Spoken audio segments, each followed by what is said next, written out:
Jeff Bezos made over $7.9 million an hour last year. In just 13 minutes, he made the equivalent of what a typical person earns in a lifetime. Don't tell me that the rich can't afford a wealth tax. As Jeff Bezos and Lauren Sanchez's wedding was broadcast all over social media, Venice's cobblestoned streets filled with protesters in a very similar vein to the way that Jeff Bezos's bald head filled up St. Mark's Square with the words, "If you can rent Venice for your wedding, you can pay more tax." Many couldn't help but focus on a detail that was front and center in many newspapers. What the hell was up with that guest list? Sydney Sweeney, the Kardashians, Bill Gates.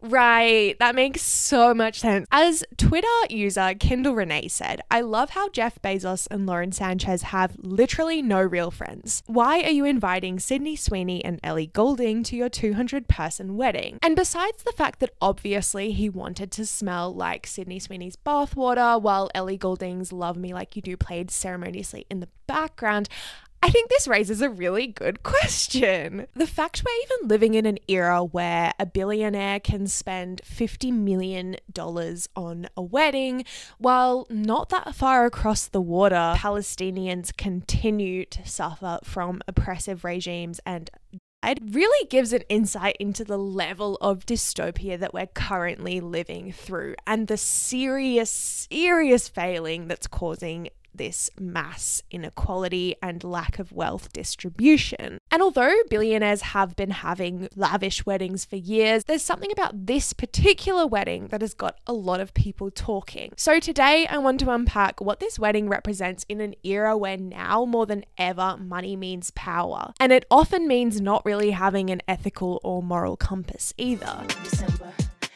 From the Diving Board is a show hosted by me, charlichats, dedicated to decoding digital culture by unpacking the hidden politics behind the screen. The affection of a Virgo, which signs I can do with In an Oxfam report on inequality published in 2024, Bernie Sanders was quoted at the very beginning. "Never before in human history have so few owned so much. Never before in history have we seen a billionaire class with so much political power, and never before have we seen this unprecedented level of greed, arrogance, and irresponsibility on the part of the ruling class." Since 2020, famously, there was a pandemic during this time. The richest 5 men in the world have doubled their income, while the bottom 5 billion people have gotten poorer. Just let that sit with you for a second, because that is totally wrong. Like, there is something totally wrong happening here. But I think it's important to spell out exactly what's happening here, because we are seeing policies that are defunding social welfare. I mean, just a very quick glance at the US and the recent Big Beautiful Bill, which has very little beautiful and a lot big. And we're prioritizing the wealth growth of the very few at the expense of our environment for future generations to come. But I think what's really fascinating about today, and the reason why this is so dire, is that it's not just that these people have so much money and the mega rich have so much money, it's that they have so much power, particularly as we're seeing countries like the United States really entrench themselves in these oligarchic structures. And when we're seeing this system where those who have the most money get to rule and dictate the many, we really see just what it means to allow billionaires to continue to accumulate more and more and more wealth while the rest of us are struggling. So today we're looking specifically at Jeff Bezos. I mean, his fortune changes every day, but he's up there in the over $200 billion mark. So he's the founder of Amazon and also Blue Origin. Yes, that is the company that flew to space. That gave us this, unfortunately. I don't think Jeff Bezos knew this was coming. We can never be too sure, really, can we? Importantly, though, Amazon has a history of quite literally preventing its workers from unionizing.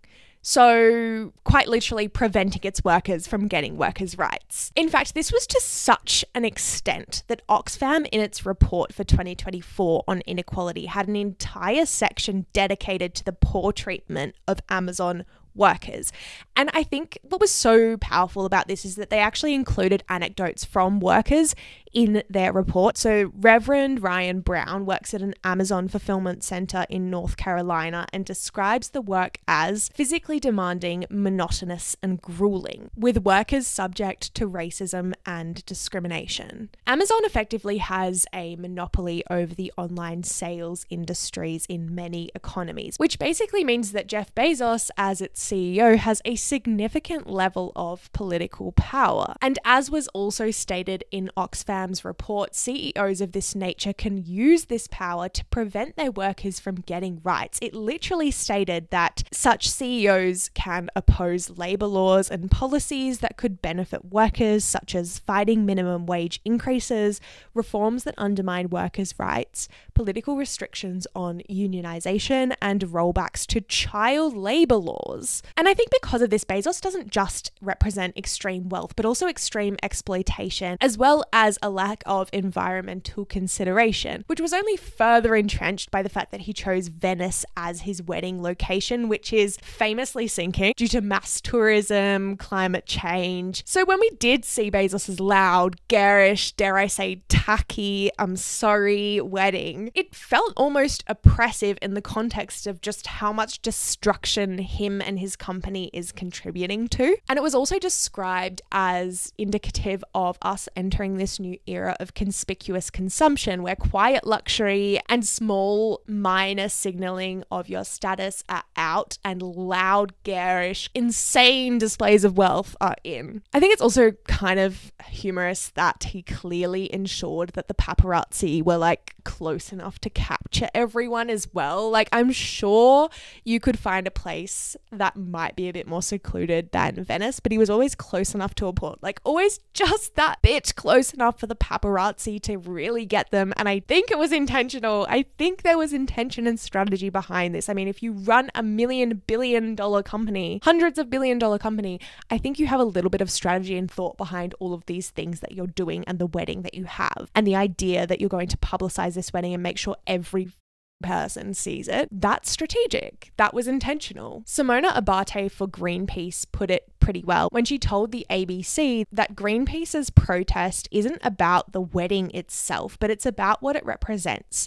This isn't just a celebration of two people getting married, it's a display of a lifestyle that's simply unsustainable. The richest live in excess while others endure the consequences of a climate emergency that they didn't create. And I think the crux of the reason why people found this whole situation so oppressive was that it feels unfair to have this much money that you could reasonably spend on preventing social causes from worsening, from ameliorating full-on social crises, and it wouldn't actually do that much to your overall income and net worth. It feels really unjust that you're not doing it. But do we actually have any say in what these people do with money that they arguably rightfully earned? Now, I'm going to debate that they didn't necessarily rightfully earn it, but let's get to that later. Perhaps there's a better question here. What does it take to be a good billionaire, and is there a way to billionaire right? When the public backlash about Bezos' wedding got pretty bad and threats started to get serious, I'm talking inflatable crocodiles in the canals, baby, Bezos decided to donate some money. And actually, in his defense, on his invites, which were leaked, we cannot be too sure whether or not these invites were legitimate because they genuinely look like something I would have made in 2010. And I'm not just saying that. Like, I'm so sorry to the people that actually designed the things for this wedding, but I have a theory that it was either AI or the person who did it was trying to sabotage Bezos, because what the hell is this? Anyway, I digress. In the wedding invitations, it did actually ask for donations to various charities that were supporting Venice to protect its continued existence, as well as the Venice International University. But I have to ask the question, is this actually enough, because that is kind of relying on voluntary donations by people to these various organizations with very little accountability, and it ultimately does look a little bit like greenwashing. In 2010, this campaign called the Giving Pledge was set up by Bill Gates, his wife at the time, Melinda French Gates, and Warren Buffett. Essentially, it was targeted at the mega wealthy and basically asked that anyone who signed the pledge would be pledging to give away over half of their fortune, either within their lifetime or upon their death. Keep that in mind because that's very important for the next part of what I'm going to say. A very notable proponent of the Giving Pledge, a very notable pledger, this feels like I'm talking about sororities, Kappa Delta pledger. That makes sense. Like, come on now. Any fellow Australians will understand. But anyway, that was like, I keep digressing because I feel like this episode is actually quite dense. And so I feel like my brain doesn't want to stay on the denseness. And so we're skirting around a lot. So I do apologize for that. But we have to do it. Like, otherwise you literally would be going to university and listening to a lecture. And we don't need to do that here. There are incredible lectures out there that you can listen to for free. This is not an ad. But I actually just discovered that, and it's really, really, really cool that you can do that. So if you want to do that, I will leave a couple in the description. Once again, I am literally going so far from what I was talking about, but let's talk about Mackenzie Scott. Mackenzie Scott is actually Bezos's ex-wife, and she helped him to set up Amazon in its very early days. Upon the divorce settlement, she ended up with about 35 billion US dollars, and she has been a pledger. And she's given away, since 2020, she's given away 17.3 billion US dollars. So that is basically half of her fortune, to over 2,300 organizations which support racial equity, LGBTQIA+ rights, and women's rights as well. And according to Forbes, just for comparison, Mr. Bezos has given away 3 billion US dollars in donations. Let's not forget he is worth 233 billion US dollars. He hasn't taken the pledge either, although he did tell CNN a couple of years ago that he would commit to spending about 124 billion US dollars in his lifetime on donations. You gotta pick up the pace, buddy. 3 billion's not enough. You got 121 billion to go. You gotta get started, mate. You got to get started, because where is it? Where is it? But let's talk about the actual pledge, because it's open and subject to loads of criticisms, and some very interesting ones at that. Notably, the pledge, as I said earlier, allows you to give away your wealth on your death, which means that arguably we could be waiting so many years until these people end up actually giving away and donating their money. And if we're thinking about the context of climate change, for example, arguably it's too late. Like, we need this money right now. We need these types of charitable donations to organizations that would promote and help the efforts to prevent climate change and climate emergency. We need that like as soon as possible. And I think another really, really interesting argument as well against the whole idea of the mega wealthy just donating instead of other means such as taxation, which we'll get to a bit later, is this whole notion that if you were just good in the first place, if you were just ethical in the first place, if you didn't just contribute significantly to environmental damage and the exploitation of people in the first place, maybe we wouldn't be here. Sorry.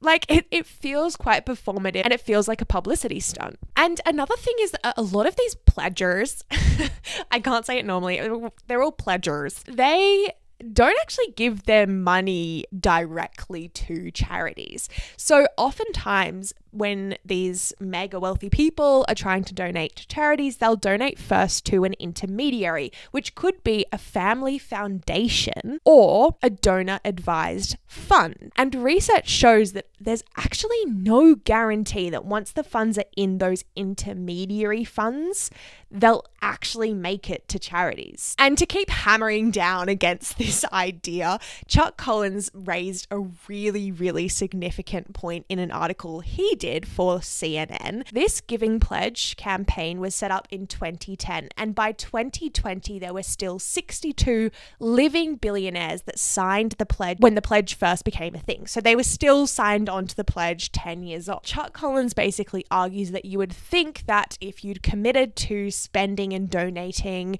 your money across that 10-year period, the fortunes of these people would have reasonably declined.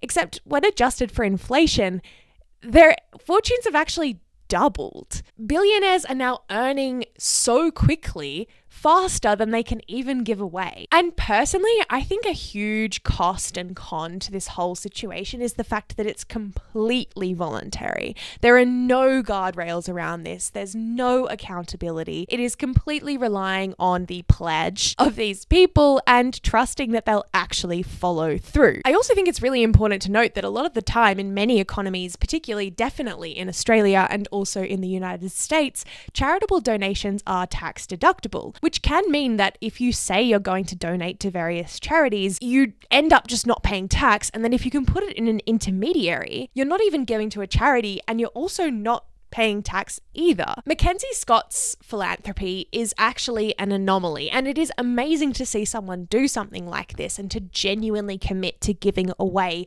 half her fortune to really incredible charities. But unfortunately, this is very, very rare. So perhaps the better solution is to tax the rich. And actually, I put up a poll on my Instagram. I've been loving the polls lately, guys. You guys have been getting around it. I love it. Head over to my Instagram if you want to look at those. I've just changed my Instagram handle to From the Diving Board because it makes so much more sense because that's the socials of everything else. So From the Diving Board, and I often do polls, but I did one on how we fix this situation. How do we remedy the problem of the mega rich? And quite a few of you said taxation is your preferred option. I'll put the split up on the screen, but it was really interesting because I think I do fit into this camp as well, but I'm going to explore some other alternatives as well. The fact that billionaires get to enjoy tax loopholes despite the fact that they have so much money that they do not reasonably need and could not reasonably spend within a lifetime, that's very important to note. I think there was a figure that came out that Oxfam posted that said something like, if the top 5 billionaires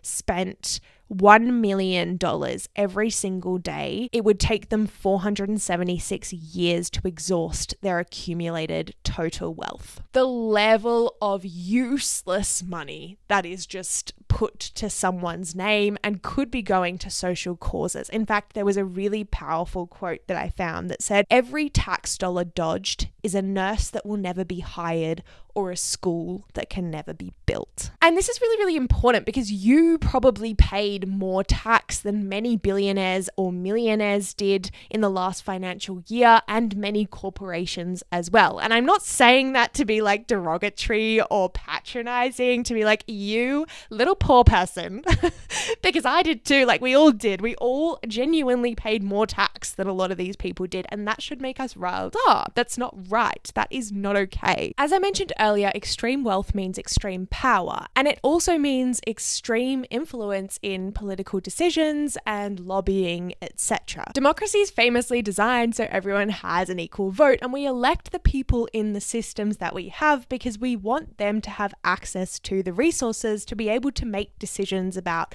policies that affect us and our livelihoods. We don't ever elect billionaires to become billionaires and to become influential in the policy and public sphere. And so there's a huge argument, a democratic one, that suggests that the fact that billionaires exist at all is actually undemocratic. This is particularly notable in places like the United States, where we're seeing clear oligarchies form and entrench themselves. I mean, they've been forming for years and years and years. Amrita Ranjit for Greenpeace argues for taxing the rich as the best solution. She says that taxation could lead to huge tax revenue, which could help tackle the climate crisis, lift nations out of poverty, and fund schools and hospitals. It could ensure that everyone has access to basic human rights and more, and provide the social protection to the most vulnerable. And I mean, personally, I think this solution could be extremely effective if we could guarantee that tax revenue was actually going to to those the most in need. And I think that robust policy and systems could ensure this. But when governments are run by the elite,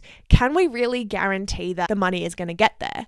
I'm not completely convinced. So some argue that possibly the main problem is the fact that the wealthy exist at all. So on Instagram, I did a little thought experiment and I asked the question, how much money over your lifetime do you think is enough, assuming you want to live comfortably, be a positive influence in society, and enjoy your life? And I said to assume the figures were in Australian dollars. So I put $1 million or less, $5 million, $10 million, or the sky is the limit, i.e. billions. So I got people to vote. Very interestingly, we got 47% voting for $5 million, 27% for $10 million, 19% for $1 million or less, and only 8% for the sky is the limit. Now, currently in most democracies where we have neoliberal economics, the idea of actually imposing a cap on how much we could reasonably earn in our lifetimes wouldn't fly. Like, that's just not going to be the way that it is in our current situation. But it's a really interesting way to think about the different solutions, even conceptually. And this actually has a name. This is called Limitarianism, and it's an idea that was coined in recent times from political philosopher Dr. Ingrid Robeyns, who wrote an entire book about it and argues that the limit should be around $10 million. Although she does acknowledge that in everyone's different circumstances, it's going to be a little different. We all live in slightly different environments where our welfare states or our states provide more welfare than others. So there's going to be lots of different factors at play. But it's really interesting. She put this figure on as $10 million, and she basically has this entire, I guess, manifesto of why $10 million is the most you could really ever possibly need or want, and it still provides a pretty good amount of inspiration from a capitalist perspective to work hard, be productive, etc. But a huge part of her argument is actually that no one deserves more than $10 million, which sounds like quite severe, but when she speaks about it, it's pretty compelling. Let's see what she says. So she says, wealth is to a large extent the result of factors that we can in no way take credit for. We should acknowledge the huge influence of good or bad luck in our lives, including the natural lottery ticket that we were given when we were born, the family we were born into, the parents and teachers who influenced us deeply. And I actually think, to add to this, another reason why I think billions and mega wealthy don't necessarily completely quote unquote deserve their wealth is that a lot of the time it does come from exploitation of either people or the environment, cutting corners by harming other people. So can you really rightfully say that you actually own and deserved all that money when arguably you're taking a lot of that money from the current generations that work for you and the future generations who are going to inherit a terrible environment? And I think really significantly is the notion that many of the mega wealthy didn't really do anything to earn their wealth in the first place. A lot of them inherited a huge sum of that. And on many occasions, a lot of that money came from the transatlantic slave trade. So can you really say that you actually earned that? There's a huge argument here that this really should be redistributed to the communities and families that were enslaved by your ancestors. But the idea of placing a cap on how much you can reasonably earn in a lifetime is criticized from so many different angles. There are so many ways that you could, I guess,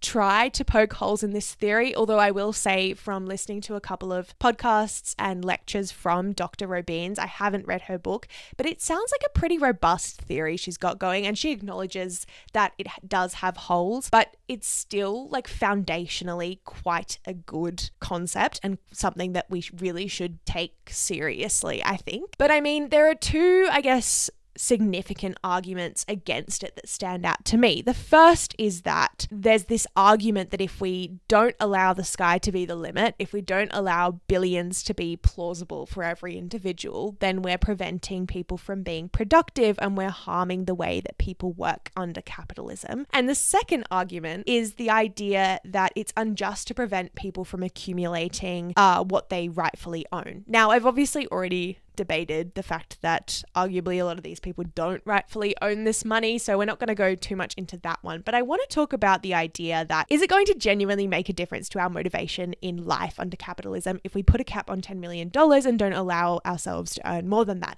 And I'm going to argue no. Again, on Instagram, I actually asked the question, let's get it up again. What motivates you most in your career? And I put as options money, power or influence, personal growth, or meaningful impact. Now, this was a little bit more of an even split, but very interesting. I got 0% for power and influence. We got meaningful impact coming in first at 46%, personal growth at 30%, and money at 24%. And I think in money, I think it would be useful to specify that. I mean, money could mean money for you to live a reasonable, comfortable, enjoyable life, or it could mean like billions and billions of dollars, and those are two very different things. So I didn't specify within that. But I think what's important here, just from a base level, is the fact that money isn't the motivating factor for many of us when it comes to our income and when it comes to our livelihood. But I do think that actually a lot of us don't like this idea of limiting the amount of wealth because we actually think of ourselves as closer to the mega rich than we really are. And I'm not saying that as like every single person, but there are certainly people in our society that think this way. And not to burst your bubble if you do think this way, but like the chances of you earning more than $10 million in your lifetime, I'm sorry, Queen, it's just quite low. The prospects are very low. And I just don't think we need to be worried about taxes on the mega rich. Amrita Ranjit explained it really well when she said if your salary was $100,000 per annum with no tax or spending, it would of course take you 10 years to become a millionaire, but 10,000 years to become a billionaire. And to get really nerdy for a second, the idea of actually limiting wealth isn't that new. In fact, it goes back as far as Plato, who argued that the wealthiest person should earn no more than 4 times the poorest person. Even JP Morgan said that the richest shouldn't earn more than 20 times the poorest. I loved this argument, and I can't remember exactly where I came across it, but basically the idea is that if you genuinely do have $233 billion to your name, it's going to be honestly a mission to actually spend that within your lifetime, even if you give away half. And so that means that you're going to be leaving a lot of money in inheritance to family members or other people, depending on how you want to distribute your will. Don't let me tell you how to do it, Bezos, but you know, I'm right here. But I think a really, really interesting point is that obviously we all want to think that our next generations, our offspring, are going to be good people, like are going to be productive members of society that help people and are positive. But can we actually guarantee that? Can we actually guarantee that my great-granddaughter is going to be a good person? And should I be setting up the conditions that she very likely has millions, if not billions, to her name? I don't think we can guarantee that they're going to be good. I think that's a very good argument to not accumulate so much wealth, because it comes with significant responsibility, not only for yourself, but for future generations that you can't determine whether or not they're going to be good or bad.